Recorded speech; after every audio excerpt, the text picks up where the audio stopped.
பார்த்துட்டு யாரும் அதை ஃபீல் பண்ணாதீங்க. உள்ளே போனால் பயங்கரமாக இருக்கும் அப்படின்றது அந்த horror feel. So director Ilaiyaraaja அவர்கள் வந்து ஃபஸ்ட் டைம் டெபியூட்டாக பண்ணியிருக்காங்க. அண்ட் ப்ரொடியூசர் முத்து மனோகர் முதல் தடவை படம் ப்ரொடியூஸ் பண்ணியிருக்காங்க. ஸோ எல்லோரும் சப்போர்ட் பண்ணுங்கள். கூல் சுரேஷை பார்த்து நான் சொல்கிறது என்னென்னா, நாங்கள் 2 பேரும் காதல் அழிவதில்லை அந்த படத்தில் இருந்து ஒன்றா ஜூனியர் ஆர்டிஸ்ட்டாக போயிட்டு செலெக்ஷன் ஆகி டிஆர்ஆர்கிட்ட அதிலிருந்து அப்படியே டெவலப் ஆகி கஷ்டப்பட்டு வந்த ஒரு ட்ராவல் எங்களுது நண்பர்களாக.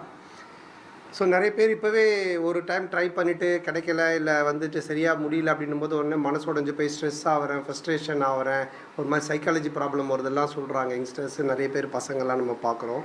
ஆனால் அந்த அப்பத்துலேருந்து இன்றைக்கி வரைக்கும் எனக்கு தெரிஞ்சு கிட்டத்தட்ட 20 வருஷமாக போராடி எவ்வளோ பேர் என்னென்னவோ சொல்லி கலாச்சாரம் கிண்டல் பண்ணாலும் அதெல்லாம் தாண்டி தன்னோட தன்னம்பிக்கையினால் தன்னுடைய உறுதியான ஒரு மனசுனால் வந்து இன்றைக்கி கதாநாயகனாக கூல் சுரேஷ் நிற்கிறான்னா அந்த பார்ட்டை நம்ம கண்டிப்பாக பார்க்கணும் எல்லாருமே. கொஞ்சம் இப்போ நான் இருக்கிற நிறைய பேருக்கு சொல்கிறது, ஸோ யார் ஒன்றாலும் என்ன ஒன்றாலும் பேசிட்டு போட்டோம், சொல்லட்டும், யார் ஒன்றாலும் என்ன ஒன்றாலும் பேசட்டும்.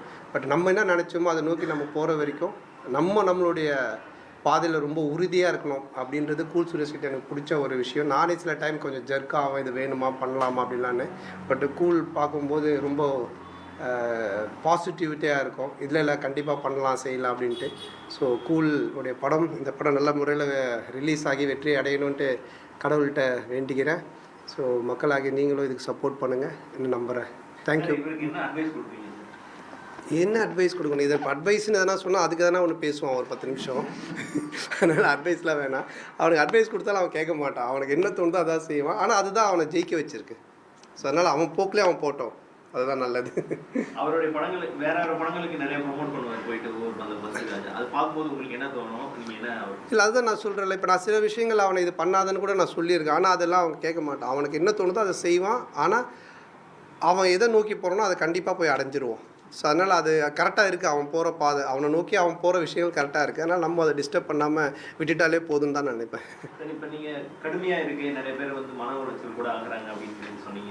அந்த அளவுக்கு இன்னும் சினிமா இண்டஸ்ட்ரி அந்த பிரச்சனை இருக்குது. நிறைய பேர் நானே இப்போ என்கிட்டயே நிறைய பேர் டிஸ்கஸ் பண்ணியிருக்காங்க. அந்த மாதிரி இருக்குது. ஸோ ஒரு விஷயம் கிடைக்கலன்னா அது உடனே நாட் ஓன்லி சினிமா, எல்லாமே லைஃப்பில் ஏதோ ஒன்று கிடைக்கலன்னும் போது டக்குன்னு ஒரு டிப்ரெஷனுக்குள்ளே போயிடுறாங்க. ஆனால் பட் அது இல்லாமல் மன உறுதியோடு தொடர்ந்து அதை நோக்கி நம்ம போயிட்டே இருக்கணும் அப்படின்றது தான்.